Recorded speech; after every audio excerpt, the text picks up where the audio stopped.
राधे राधे मित्रों, जय गौ माता। किसी समय घर के बुजुर्ग हमारे लिए आदरणीय होते थे, सम्मानीय होते थे और इसलिए हम में से बहुत लोग प्रातःकाल उठते अपने बुजुर्गों के, अपने माँ बाप के चरण स्पर्श करते थे। लेकिन अब बहुत तेज़ी से स्थितियाँ बदल रही हैं। अब देखने में ऐसा आया है कि अब बुजुर्गों का अनादर बढ़ रहा है, उनके साथ दुर्व्यवहार की घटनाएं निरंतर बढ़ रही हैं, उनकी अपेक्षाएं की जा रही हैं, उनका बार बार अनादर होता रहता है और कई जगह तो अनादर ही नहीं होता, उनके साथ मारपीट की घटनाएं भी घटित हो जाती हैं। 2 से 2.5% घटनाएं तो ऐसी देखने में आई हैं कि बुजुर्गों के साथ इतना बुरा व्यवहार किया जाता है कि उनकी हत्या तक कर दी जाती है, जब वो उससे परेशान होकर उससे हार कर अपनी हत्या कर लेते हैं, आत्महत्या की तरफ उनके कदम बढ़ जाते हैं। ये उस देश की बात कर रहा हूँ जो आदर्शों का दोस्त था, जो अपने बुजुर्गों में अनुभव को खोजता था। जैसे ये पुरानी मान्यता भी है कि बहुत जगह व्यक्ति का अनुभव काम आता है। तो ऐसे में जब कोई मुसीबत होती है तो जो परिवार के सदस्य हैं उस समस्या का निराकरण के लिए बुजुर्गों की सहायता लेते हैं। लेकिन अब तो नया ज़माना शुरू हो गया, नई परिस्थितियां बन गई और आज का युवा वर्ग तो वो समझता है कि वो समय से पहले ही समझदार हो रहा है, इसलिए उसको बुजुर्गों की आवश्यकता नहीं, उसे अपने घर परिवार के बुजुर्गों को साथ रखने की कोई ज़रूरत नहीं। इसलिए वो स्वतंत्रतापूर्वक रहना चाहता है और विभिन्न कारणों से, अपनी अपेक्षाओं के कारण से या फिर अपने संबंधों में कोई रुकावट ना आए, किसी तरह का विघ्न ना पड़े, या बुजुर्ग से कुछ पूछ ना लें, या उनके जो सामाजिक कृत्य है उनमें किसी तरह का हस्तक्षेप ना करें। इसलिए अब वो अपने बुजुर्गों से ही कटने लगे हैं, अलग रहने की स्थिति को प्रमुखता देने लगे हैं। इसके कारण हमारे देश में बुजुर्गों का निरादर बढ़ रहा है और ऐसे कुछ अध्ययन हुए हैं, आंकड़े बताते हैं कि आज के समय करीब करीब 60% बुजुर्ग अपने साथ बुरा व्यवहार किए जाने की शिकायत करने लगे हैं।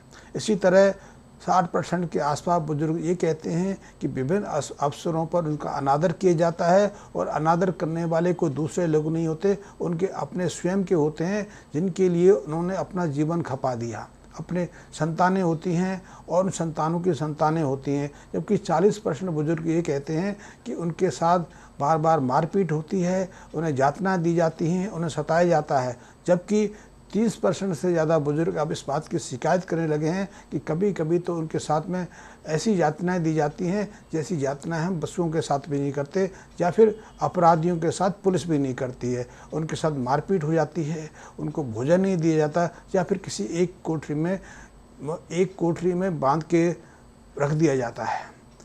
तो इससे ऐसी स्थितियों से बहुत सारे बुजुर्ग हार जाते हैं, निराश हो जाते हैं, आत्मग्लानि से भर जाते हैं। तो या तो वो घर छोड़ के भाग जाते हैं, या फिर आत्महत्या कर लेते हैं, या फिर कुछ दूसरे कदम उठा लेते हैं। ये मैं उस देश की बात कर रहा हूँ जिस देश में बुजुर्गों को अधिक सम्मान दिया जाता था। और इसके साथ में हर व्यक्ति इस बात को अच्छे से जानता है कि उसे भी एक दिन बुजुर्ग होना ही है।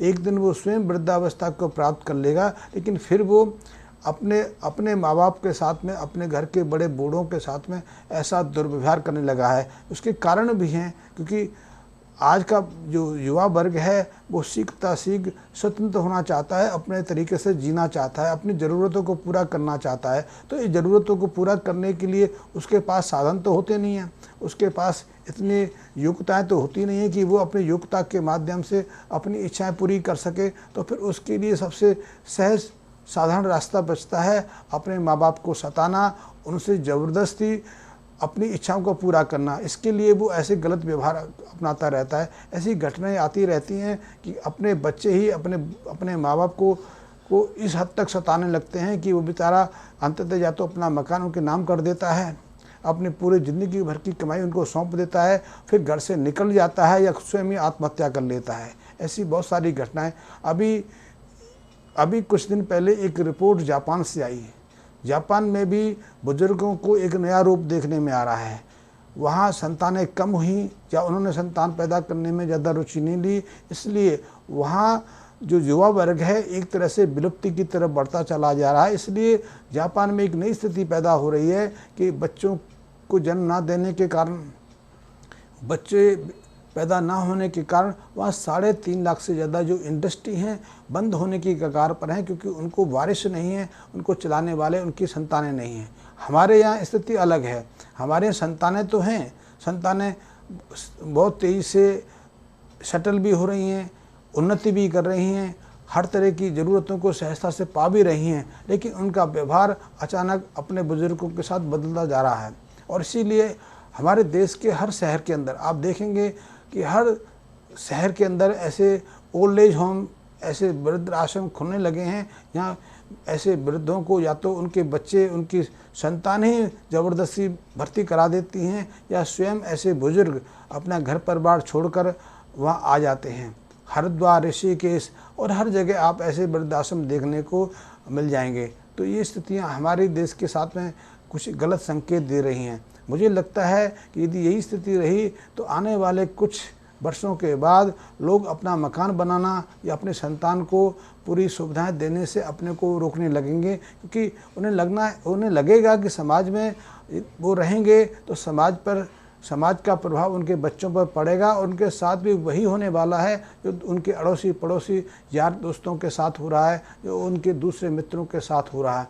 ये एक गलत संकेत हमें मिल रहा है, और उसके प्रति हमें गंभीरतापूर्वक सोचने की आवश्यकता है कि हमारे बच्चे इतनी तेज़ी से कैसे बदल रहे हैं, उनके व्यवहार में, बर्ताव में इतनी तेज़ी से कैसे बदलाव आ रहा है। हो सकता है इसके कई कारण हों, क्योंकि कारण खोजने वाले ऐसे मनुष्यविद, ऐसे समाज विज्ञान के बहुत सारे आचार्य हमारे देश में हैं, लेकिन मुझे भी इसका एक कारण लगता है। पहला कारण तो ये है कि हम संस्कार विहीन होते जा रहे हैं।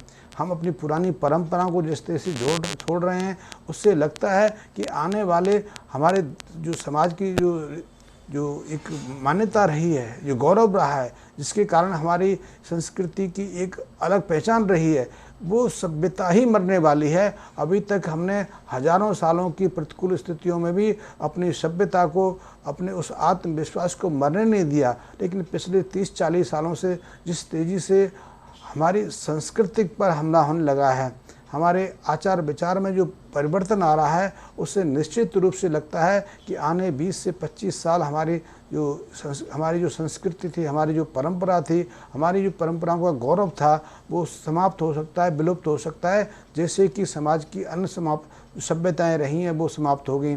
सभ्यताएँ पूरी तरह से कहीं लोप नहीं होती, विलुप्त नहीं होती। हाँ, सभ्यताएँ दूसरा रूप धारण कर लेती हैं, किसी दूसरी धारा में अपने को शामिल कर लेती हैं। जैसे मैं उदाहरण के स्वरूप बताऊं कि ईरान एक समय पारसियन देश होता था, फिर पारसियों ने या तो उस देश को छोड़ दिया, दूसरे स्थान पर चले गए, दूसरे देशों में अपना मुकाम बना लिया, या फिर उन्होंने अपना धर्म ही रूपांतर कर लिया, वो मुस्लिम हो गए और फिर मुस्लिम जीवन पद्धति से जीना शुरू कर दिया। तो सभ्यता नहीं मरी, सभ्यता का नया रूप सामने आ गया। वो स्थिति हमारे सामने हो सकती है कि हमारे बच्चे बहुत तेज़ी से पश्चिमी संस्कृति को एक्सेप्ट कर रहे हैं। वो अपनी जीवन पद्धति में पश्चिमी विचारधारा को जिस तरह से स्थान दे रहे हैं, उससे निश्चित रूप से लगता है कि हमारे यहाँ की जो रीति रिवाज, परंपरा, जो हमारे व्यवहार रहे हैं, उन पर प्रभाव पड़ेगा, और वही प्रभाव हमारे वैवाहिक जीवन पर, गृहस्थ के जीवन पर, या फिर अपने पारिवारिक सदस्यों के साथ भी बनता चला जा रहा है। उसी का परिणाम है, ना तो हम अपने गृहस्थ जीवन में सुखी हो रहे हैं, हमारे यहाँ तलाक और डाइवोर्स के मामले बढ़ रहे हैं, और उसी का परिणाम है कि हम अपने माँ बाप, अपने बुजुर्गों का सम्मान भूलते जा रहे हैं। ये एक विकट स्थितियाँ हैं, शायद एक अस्थिर समाज की जो संकेत हैं, इससे ज़्यादा कोई स्पष्ट नहीं हो सकते। तो छोटी सी बात मैंने आपसे कही, यदि आपको अच्छी लगा हो तो लाइक करें, सब्सक्राइब भी करें, अपने दूसरे मित्रों को भी इसको शेयर करें, और यदि आपके मन में कोई समस्या है, कोई पूछना चाहते हैं, तो आप निश्चित रूप से मेरे को संपर्क कर सकते हैं। मेरे मैसेज बॉक्स में कमेंट्स डाल सकते हैं, मैं स्वयं आपसे संपर्क करने की कोशिश करूँगा। धन्यवाद मित्रों।